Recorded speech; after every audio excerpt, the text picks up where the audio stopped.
Morning. We are on the last dafin of Shekalim. Today we are in the midst of Daf Yud Ches. Today's daf is Yud Ches 19, and we're in the midst of Yud Ches. The Mishnah had said and it listed a host of boxes, 13 collection boxes. There were shofars that were at the Beis HaMikdash, which allowed for people to donate for particular things that they had committed to.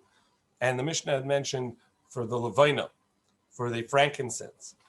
And yesterday we saw that when somebody donates levina, frankincense, that they would have to give no less than a kometz, the fistful that the kohen would take from a mincha, and we learned that from the comparison to the levona of the showbreads by the lechem hapanim, which we learned it from where it's called azkarasa, it's remembrance, the part that goes on the mizbeach, and by a mincha the kometz is called the azkarasa, the part that goes to the mizbeach.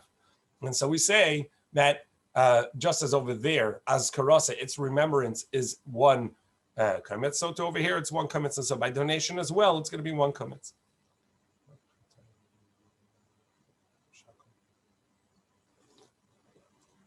However, the Gemara is going to ask by the lechem hapanim, the setup of the lechem hapanim was a table, and there were two, let's call it racks, shelves that had 6 loaves of bread on one side and 6 on the other, and for each set, each ma'aracha, each structure, there was a pan or a bowl that had the levona in it, and it had one kometz. So essentially, for the 12 showbreads, for the 12 lechem hapanim on the table, you ended up with 2 kometzim.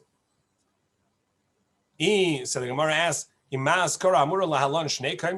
the lechem hapanim it actually has 2 kometzim, because each kometz was each ma'aracha had its own kometz. Each set of showbread, 6 on this side, had its kometz, its azkara, its bowl bazichin with levina in it, and so too on the second one. So there were 2. So maybe over here also af askara amura kan shnei kometzim, but the donation should also be 2. Amar Avila klum lamdu lekometz elam minchas chayte.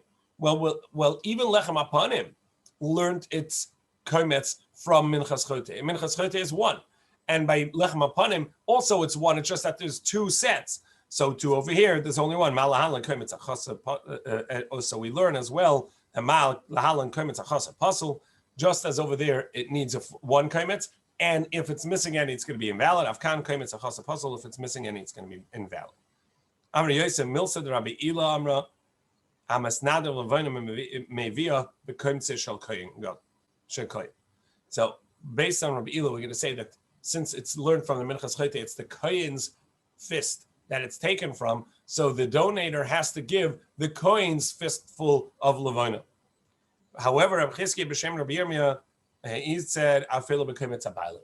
Now, that we're, even though you're learning from there what it should be, but then you bring it back to our subject matter, and our subject matter is donations, so it's the person's donation, so it's the person's kometz full. So that's the question. Do we say that if you're learning it from over there, from Minchas Chayte, so just as over there it's a kohen, just as over there it's a kometz, so too over here it's a kometz, and just like over there the kometz is the kohen's kometz, so too over here it's the kohen's kometz.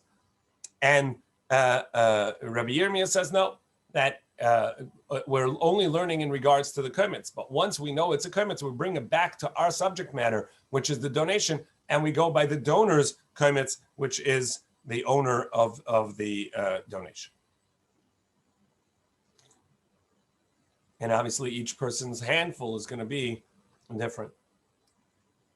Zahav.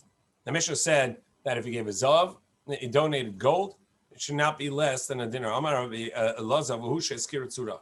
That's if you mentioned the gold coin. But if all he said was gold, not a gold coin, but gold, maybe afilatzinora. So then he can bring the smallest vessel size, which was like this tweezer used for helping the wicks in the menorah. Shishol and Adam. And the Mishnah said that in the listing of the 13, so it had the 7 individual ones and the 6 that were donation boxes. So why did you need 6 separate donation boxes for essentially for a carbon for the oilers that would be filling the mizbeach when there weren't any people bringing karbanos? So Chizkiah, can I get shita bate avis? Chizkiah says the reason was because there were 6 bate av. Every day of the week, the groups of kahanim were split up for every week another group of kahanim. Within those groups, there were bate av, households, and each household had a different day of the week, Sunday, Monday, etc. And the way and the reason for this was because one, not to burden everybody every day, and so you had enough kahanim every day from each household, but also that whatever happened to come as karbanos that day, they would merit the food and the hides and whatever the kahanim got from that. So it would be shared by that group. So there was a box for each one, essentially for Sunday's group, for Monday's group, for Tuesday's group, etc. And the reason is because maybe Sunday was a very quiet day, and so the kahanim would get more oilos, which was what was used from the donation box, and then they get to keep the hides. Whereas if it was a more shlomims, that meaning peace offerings that people came and let's say Tuesday, more people brought their own shlomim gift offerings, and then they would get to take it home, and the kahanim got less of it. And so, but they didn't use any from the box because there was enough activity on the mizbeach that they didn't use the box, and then it would come to machlokas. But if every week, every day had its own box, so then whatever was used, and you can't complain. But if each day came from the same box, so the group that got less on Tuesday is going to say to the group on Monday, why'd you get more? We're going to take from the box as well and get some, because you end up with more hides and more value. So this avoided that. That's why there was 6 boxes. Barpada Omar. So Barpada says, Keneged sheish behemas.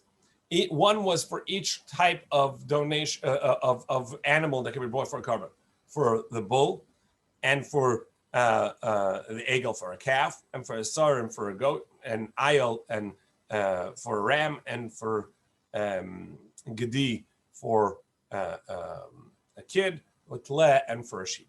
So they would have different ones, and they have different karbanos brought with different donations, and then the leftovers of those would go into there for the communal fund. Shmuel Amar Keneged Shisha Karbanos. And Shmuel says it's against the 6 karbanos, of which the excess fees would then go into the communal fund, as we saw earlier. And these are kinei zavim, the kinei zavos, the bird offerings of someone who had abnormal semen emission or abnormal menstrual flow, kinei yoldas, birds for someone who had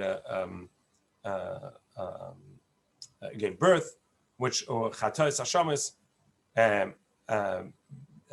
chatas and asham, sin offerings, menachos, mincha offerings, meal offerings, asirus ephah, and the 10th of ephah that the kohen would bring.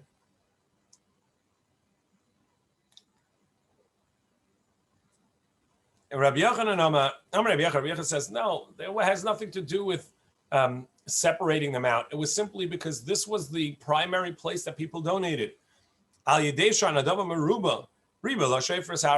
It's because there were so many donations. That's why they had so many boxes, that people would donate a lot for the upkeep of the karbanos and the Beis Hamikdash, and that's why they had 6 boxes for that. So now the Mishnah had mentioned that Yehoyada HaKohen, which was in the time of the first Beis Hamikdash and is mentioned in the Navi, placed had made a donation box, and he was the one that taught that the donations or an oila offering, and the meat goes on the mizbeach. It's an ascent offering. However, the hides go to the kohen. So we bring a pasuk where he says over there, "Kachaloisam havila fnei hamelech," and when they completed building these boxes to place them on the gates of the Beis Hamikdash. So in Divrei Hayamim, it says that he placed them at the gates of the Beis Hamikdash, outside, and the purpose was Eshar HaKesef. The end of this pasuk says the remainder of the silver, Vayasa Kelim Beis Hashem. They made vessels for the house of Hashem. Now, Rabbi Shimon Nachman B'Shem Rabbi Yonasan Amar Shtei Nedavos. This is different than what it said in the pasuk in Malachim in Kings, where there it says that he placed it near the mizbeach, meaning on the inside, and that it was used for the upkeep of the house, as it says, Lahabaynim al Beis Hashem, for those that were in construction, building the house of Hashem. So he says that there were two boxes that he had made. One box was at the outside for vessels, and it was a donation done on the outside, and one on the inside near the mizbeach, and that was for the upkeep of the house. Tani Devei Rabbi Shmuel, now we're on 19a at the top. Tani Devei Rabbi Shmuel says, Nedova Achas. And it was actually one donation box. As it says that he gave one. They made one box and they put it in the Heichal Hashem in the Beis Hamikdash. So what was the? So what does it mean that the pasuk says that he put it on the outside? So the Gemara says, "Vayikav chor bedaltoi, vayitin etzel mizbeach." Right? It says over there,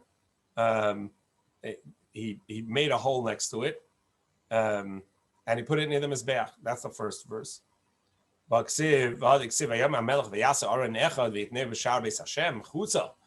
verse in Divrei Hayamim in Chronicles where it says that he put it on a box on the outside of the gate of the in other words, the outside of the door of the Beis Hashem and the Beis Hamikdash,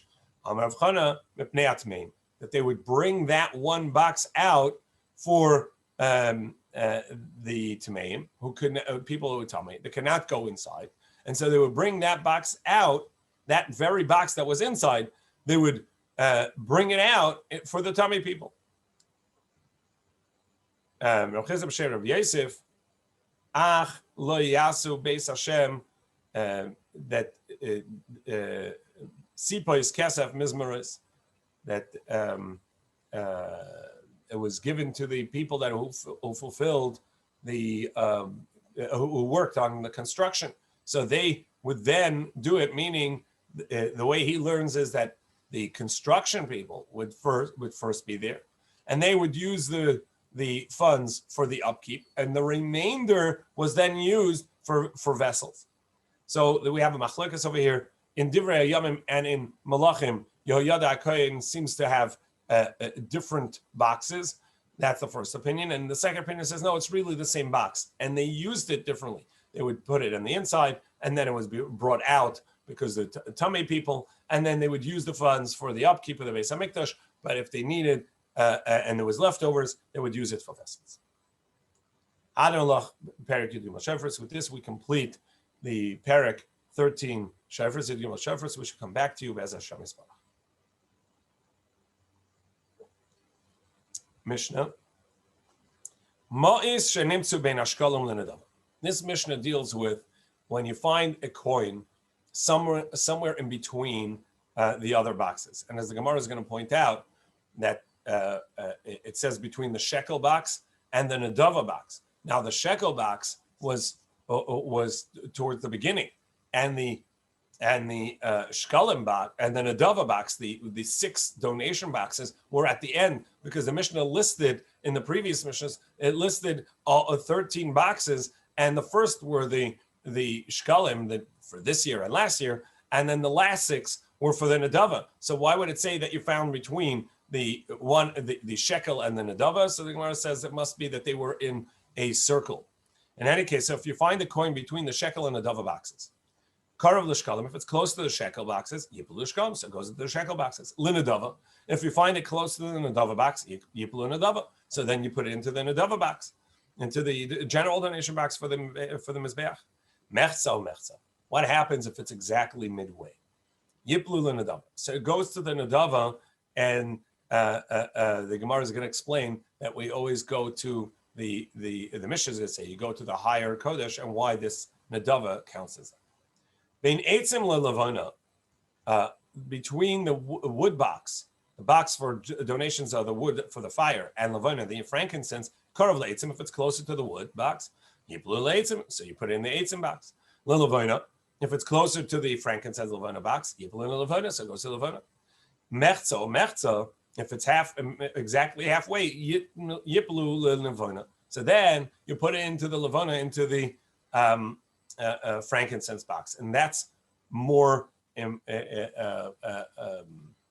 that's the more kodesh one, because the wood is even though that it's a carbon, it goes on the mizbeach. However, it's there to service something else. It's there as a fire for the rest of the carbonas. The levana itself is a carbon for itself, so therefore you're going to put it into there.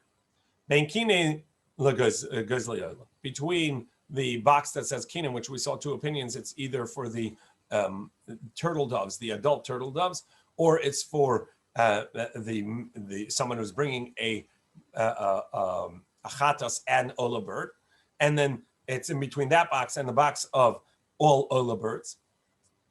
Karav l'kinim, if it's closer to the kinim, yiplu l'kinim. Karav l'goz le'ela, if it's closer to the young birds that are ola, yiplu l'goz le'ela, so it goes to them. Mechza, if it's midway exactly, yiplu l'goz le'ela, so then it goes to the ola. And in each one of these, we're going to see the Gemara, well, the rule that it always goes to the more to the stricter one, and this is because they're all oila, so it's going to go to the stricter one. The Gemara is going to ask, can a chatas become an oila? Ben chulin lamaaser. If now outside of these boxes, just in general in your own home, you find between money that you had set aside as mundane, just for for purchasing shoes, and money that you set aside as meiser, and you find the coin between the two, and you don't know, is it part of your meiser money or is it a part of your just general fund money? So ben chulin, mundane money, lamaser sheni, and tithe money that you had set aside, that all your produce that you're tithing, you've transferred onto there, and now you have to bring it to Yerushalayim and eat it in Kachim, and you have a coin here and you don't know which one it belongs to. So karav l'chulin, yiplu l'chulin. If it's closer to the chulin, it goes to the chulin. L'maser sheni, yiplu l'maser sheni. So it goes to maser sheni. Mechza. If it's halfway, yiplu l'maser sheni. You have to be strict, and it goes to maser sheni. Zeh haklal. This is the general rule, and the Gemara is going to say this includes all the boxes that we didn't mention. Generally, you go to the one that's closest, lahakel, even to be lenient. However, you go 50-50 to be strict. If it's smack in between the two boxes or the two places, so you're going to go strict. So the Mishnah general rule, when you find a coin that's between two tzedakah boxes, it's going to go to the closest. If it's exactly midpoint, then it goes to the stricter one, meaning the one that has more kedusha. So Gemara says, shouldn't you say that the coin was found between the shkalim boxes, which were the first two mentioned, and the kinim, and the bird box collection, the collection box for the nests? Wouldn't you say that that's where you'd find the coin between? Because after all, though, that's the order: the two shekel boxes, the new shekel, the last year's shekel, and then the birds. So the Gemara says, Rabbi Avon, b'shem Rabbi Pinchas, kamin buchliar hayoisin. So we see that the collection boxes, the 13 boxes, were circular, and so the last boxes, the double box, were right near the shekel box on the other side. Now in the Mishnah it said the if it's 50-50, it goes to the nadava, which is ola karbanas for the mizbeach. Shouldn't you say it goes to shkalim? So the Gemara says it's the boy lamemar. I want to tell you shemi yiplu shiori alishka. The reason is we know the halacha is we saw earlier that what was done with the leftover funds at the end of a fiscal year, or after the 3 collection boxes were full, what was done with the extra coins? We used them for paving roads and taking care of communal needs. Now that's important. However, a coin, if this coin came from the nadava box originally, and it's smack in between, so you have to assume it could have come from the nadava box, and the nadava box is for karbanas. So if you're using for the communal carbon, meaning for the daily tamid, so great. So that's an ola, that's an ascent offering. But if this coin may end up going to the leftovers, which is going to go for roadworks and other communal needs, well then this coin should actually go to the nadava box, because then it's for sure a carbon. Otherwise, you may be using carbon funds for a street works. Is the Baymemar Merza Merza Kamishamis? There's the argument that wants to say that if the coins are midway, so it's like the owner has died, and if the owner has died, we always say that the coins go as an nadava. And so therefore over here too, when the coin is in between, the reason it goes into the nadava box, into the donation for the base for the carbonos, for when there's a lull in the service, the reason is because that's where coins that don't have an owner go. So Amar Rabbi Yasa Adan and Taman, as Rabbi Yasa said, that when we were in Bavel, went to visit the yeshivas there, and we heard Shamas Kalbas Rav Yehuda Shal Rabbi Shmuel. We heard that Rav Yehuda asked Shmuel, Hifra Shikla Yomei, somebody donated his coin and sent it up for somebody to bring it up. And midway, while the coin was en route to the Beis Hamikdash, the sender, the one who donated, died. Amalei, and Shmuel said, Yipul in Nadava goes to Nadava. So to over here, this coin that is in between, and we don't know where it's from, that's like an ownerless coin, and it goes to Nadava. Asira Seifa Shaloi. And the halach over there that Shmuel was talking about as well was the Asira Seifa, the extra, the tenth of an ephah measure of the coin that the Kohen Gadol would donate of his own. And we saw over there also the leftovers, Rabbi Yochanan Amar Yelicham Liyam HaMelech, that leftovers also, which is essentially ownerless at that point, the leftovers would be brought to the Dead Sea, so it had to be destroyed, the coin. And Rabbi Lazar Yipul, this too would go to Nadava as the Kohen Gadol's donation for the tenth of the ephah that didn't have a purpose at this point anymore. So it would also be sent to the Nadava box, the box that had the upkeep of the altar, to make sure that there wasn't a lull in the avodah in the service.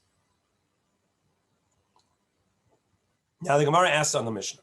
The Mishnah said if we had between the kinim box, which is according to the one opinion, the box where someone who had a chatas and ola bird offering put their coins in, and the next box that goes to ola was where somebody had a donation of 2 ola birds and would put their donation in. And if it was in between, it would go into the ola box where it's both ascent offerings. Now the Gemara says, wait, v'yesh chatas kareva ola.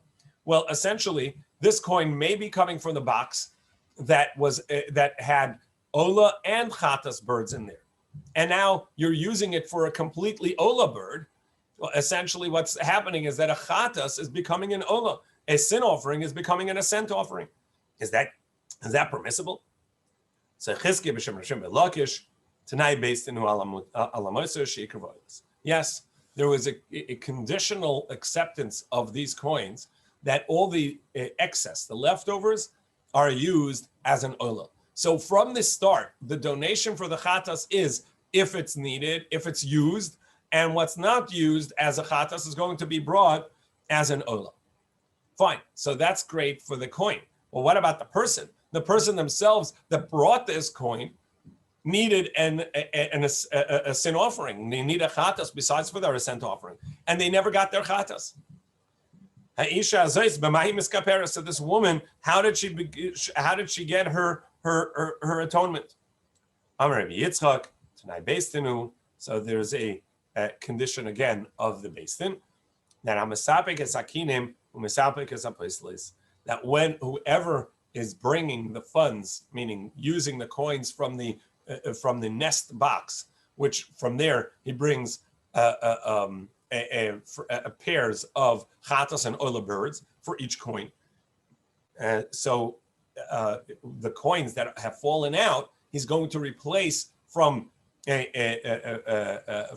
outside individually. He's going to replace that coin, and so even though this coin goes to the oila box, an additional coin is going to be added for each invalidated coin that was put into the oila box. One coin will be added to make sure that each one is replaced in the puzzle box, and the chatas will be brought just in case that person, it came from there, and this woman will now have her atonement. So the Gemara says, "Letzorcha." Well, you didn't mention all the boxes. What happens if you had a coin bein kataras le'etzim, between the incense donation box and the wood donation box? L'levaina or to the frankincense box, or lazav l'kaparis, or the gold that was for the replenishing of the vessels, or the plating of the wall of the Kodesh HaKodashim. So what about those coins? But Tanisa B'Seifas, it says, yes, that's the last line in the Mishnah. The last line in the Mishnah gave us the general rule. Zeh haklal. This is the rule. You always go to the one that's closest.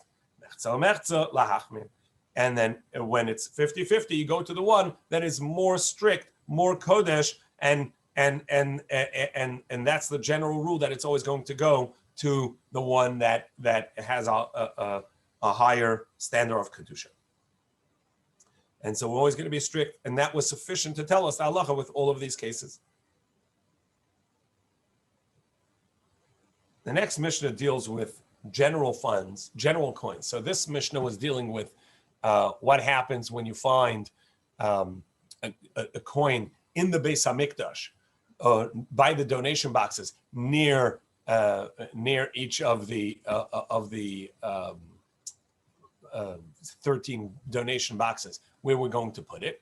And in this coming Mishnah, we're going to learn what happens if you have coins that are found not near one of the boxes. You just find a coin. Do you have to assume that this coin is coming from a kadosh place, and it's a kadosh coin? So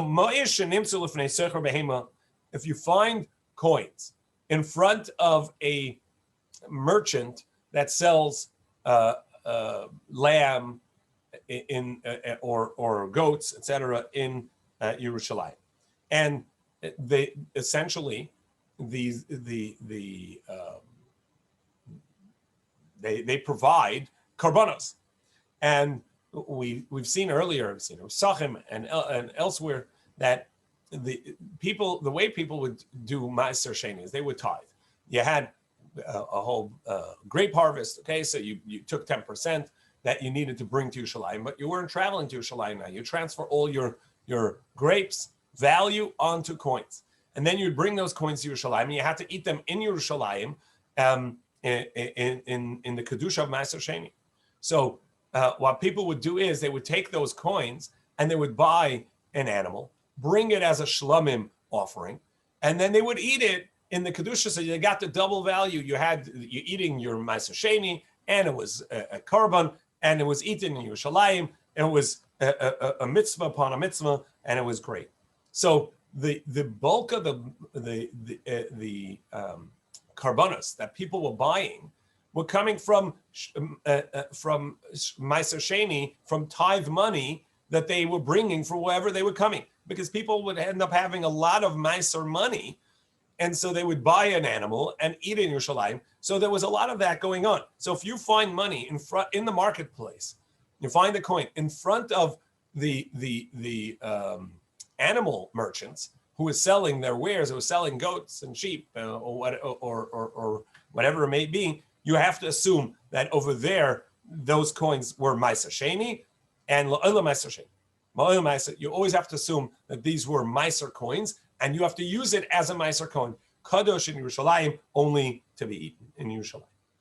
Ubahar Abayis, however, on the Temple Mount itself, there you would assume that it was chulin, it was mundane money, that those funds were not coming from the individuals, because they, by the time they came up to the Temple Mount, they would have already used their money to buy the lamb and to buy the carbon. They weren't buying it on the Beis HaMikdash itself. And now, even though, so where's the money coming from? Assumingly, this is money that was coming from the donation boxes. Well, then why are you saying that it's mundane? Say that it's Kaddish. The Gemara is going to address that. Ubi Yerushalayim. Now, if you found it anywhere else in Yerushalayim, not in front of the merchants, so it depends. All year round, not during Yantiv. So all year round, you can assume it's just mundane, and you can, since it has no owner, right? Nobody can claim this is their coin because the coins look alike. So you can keep that, and it's mundane. However, during the Yantiv, because of the pilgrimages that people come from all over the place, they would be bringing their coins that are Meiser, and they would be using that to purchase their food for Yantiv and to share with others. And in fact, as we'll see, they would leave their money with others year round. And that's why all year round in front of the animal merchants, they would you had to assume that the money was Meiser money, because people would come with enough funds of Meiser that they couldn't eat it themselves, and they had to go home already. And so they would leave those coins for the inhabitants of Yerushalayim to continue purchasing animals with it all year. So that's why in front of the merchants, it was all year. But during the pilgrimage, during the regel, when the Oile regel would come up and they had a lot of coins, all the coins of Yerushalayim, wherever it was, you had to assume that this may be coming from someone that's just visiting and has with them a lot of Meiser coins. And you find a coin, you have to treat it like Meiser. Hakol Meiser. However, the rest of the year, you don't have to assume that this was back from Pesach still, and that's where it is now. As we've seen, the streets of Yerushalayim, for Tumah reasons, were swept and cleaned every day. So if there was a coin there, they would have found it already. Basar shenimtza bazar. What about if you find a piece of meat? If you find it in the courtyard of the Beis HaMikdash, that depends on how it's cut.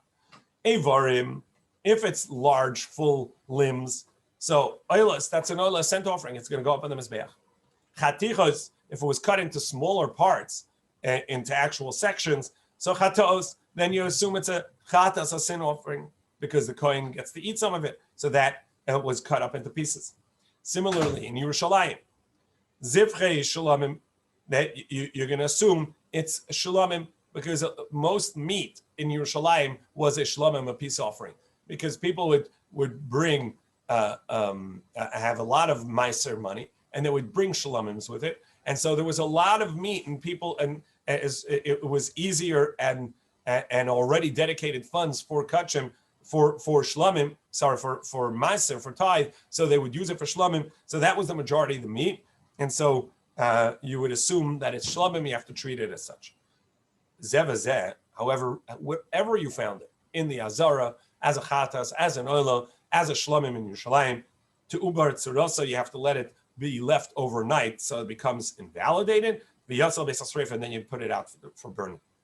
And the reason is, as we'll see, that there's a concept of lack of protection or hesach hadas, not being focused on kachim, that invalidates it. Nimtza b'gvulin. However, if you find portions of meat in outside of Yerushalayim, So bigvulin in the borders, meaning the rest of the country. Evarim, if you find large limbs, so nobody cuts up a meat that way because you can't sell it in the market.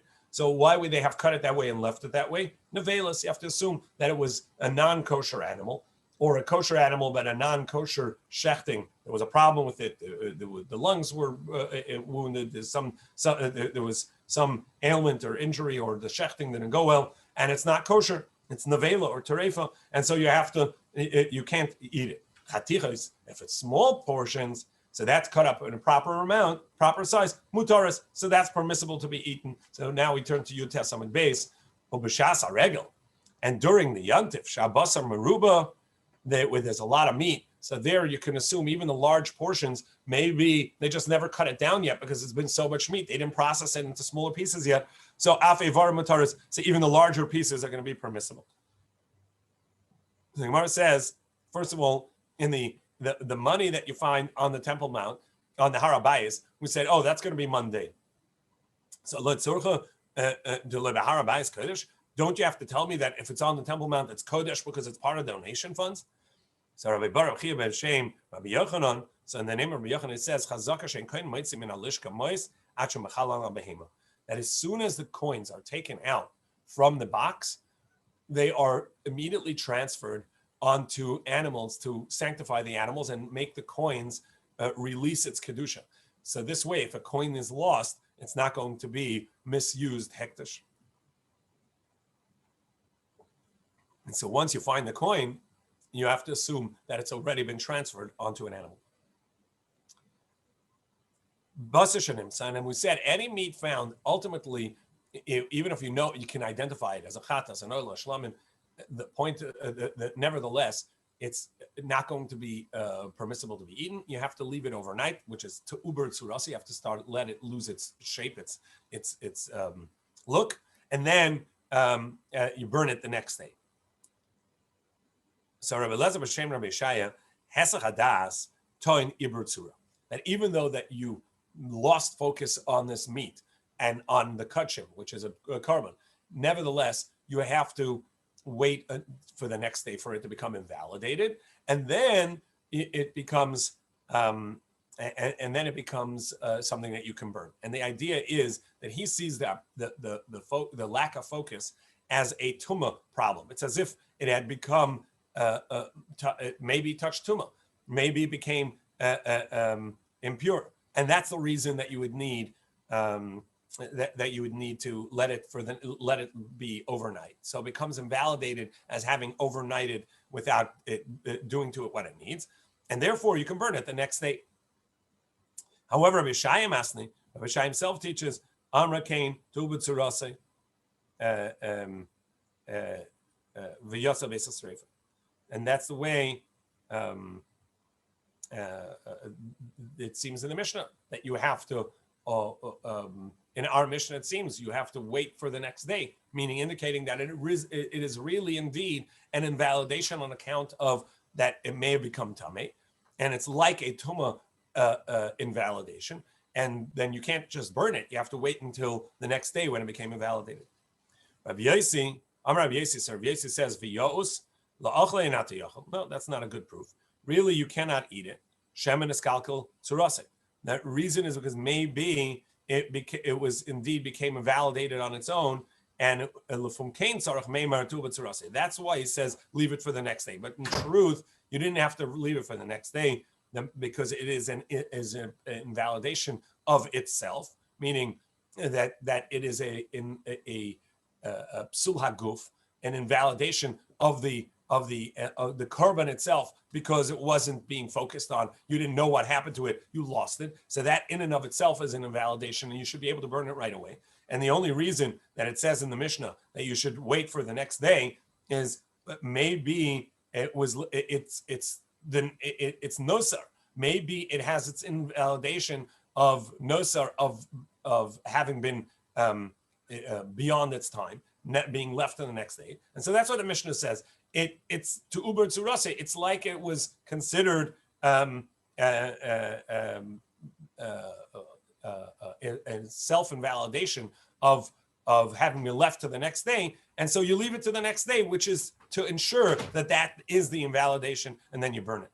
So we have essentially here a machlokas in the basis or the reasoning for the invalidation when you didn't have focus and didn't know where your kachim meat is. Is it like a tuma invalidation that it may have touched tuma, and so therefore it's assumed to be tuma, so it's not an intrinsic invalidation. So you have to wait for it to be the next day, so it has intrinsic invalidation, and then you can burn it. Or is it actually like a nosar, like it's been left for the next day, so the carbon itself has an intrinsic invalidation, and it can be burnt right away. The Mishnah also said if you find meat around the countryside, not in Yerushalayim in the Beis Hamikdash, so then if it's large pieces, you assume it's treif. If it's smaller pieces, assume it's kosher. So Rabbi Chris, Rabbi Shem, Rabbi Yossi, Rabbi Chanina, Evarim nevelas. If you find larger limbs, it's nevela, but not just you have to be concerned. Maybe it's nevela.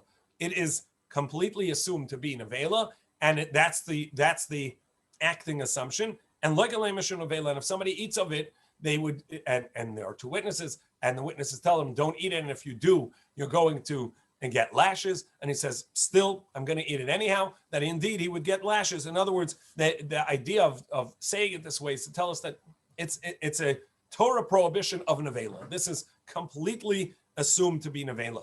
And the idea of the next section of the Gemara is the halachas of chazaka, of an established norm, that becomes the halachic status quo. It is the status and remains its status as such, and it's completely so. It's not a doubt, and you're going to act this way as if it's that. It becomes its proper status, and the same goes with roiv, with the majority.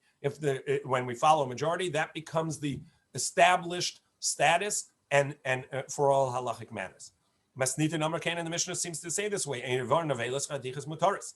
that the pieces, if you find smaller pieces, you're allowed to eat it. Just as chatichas mutaris means you're allowed to eat it, you can't just be that you, out of doubt, you're going to be allowed to eat it, because if it's in doubt, you wouldn't be allowed to eat it. You'd have to be strict. So therefore, the fact that the smaller pieces you can eat it means the chazaka, the status is going to be that the chazaka establishes for us its norm, and we're allowed to say that this is what it is. So too, loy mamish, wouldn't it be like you can actually eat it? So too, when it said that it's in the larger pieces, it's going to be nevela. That means it's completely nevela. It is an established status that you're allowed to, that you would give lashes to someone, meaning it is a Torah prohibition, not a doubt, but a Torah prohibition that this is a nevela. We'll continue with this concept of the establishment of roiv and chazaka in the next section of Gemara. We'll do it Shabbos afternoon before Mincha. Yashikach, and have a great Shabbos. Shabbat Shalom.